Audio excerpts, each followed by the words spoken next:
مصنوعی ذہانت کے دور میں عالمی یکجہتی کے عنوان سے 3 روزہ 2025 عالمی اے آئی کانفرنس WAIC پیر کے روز چین کے شہر شنگھائی میں اختتام پذیر ہو گئی ہے۔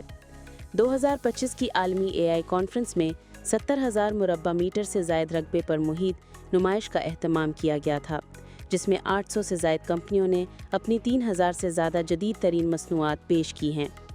رواں برس کی کانفرنس میں مجسم ذہانت پر بڑھتا ہوا زور نمایاں ہے۔ یہ جسمانی وجود رکھنے والے ایسے ذہین نظام ہیں جو اپنے ماحول کے ساتھ براہ راست اور فوری طور پر تعامل کرتے ہیں۔ عالمی اے آئی کانفرنس میں 60 سے زائد انسان نما روبوٹس نمائش کا حصہ بنے تھے، جو صنعتی اور سروس شعبوں ہیں اپنی صلاحیتوں کا مظاہرہ کر رہے ہیں، جبکہ چین ان روبوٹس کے بتدریج بڑے پیمانے پر تجارتی استعمال کے قریب پہنچ رہا ہے۔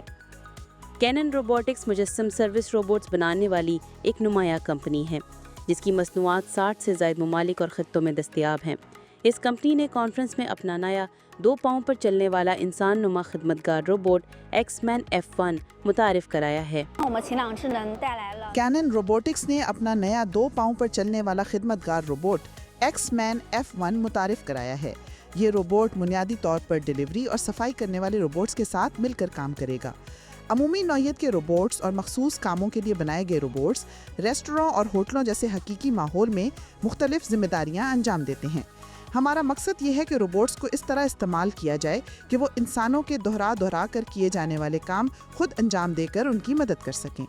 عالمی اے آئی کانفرنس میں پیش کردہ معلومات کے مطابق چین اب تک 1509 بڑے اے آئی ماڈلز جاری کر چکا ہے، جو دنیا بھر میں اب تک متعارف کرائے گئے 3755 ماڈلز میں چین کے نمایاں حصے کو ظاہر کرتا ہے۔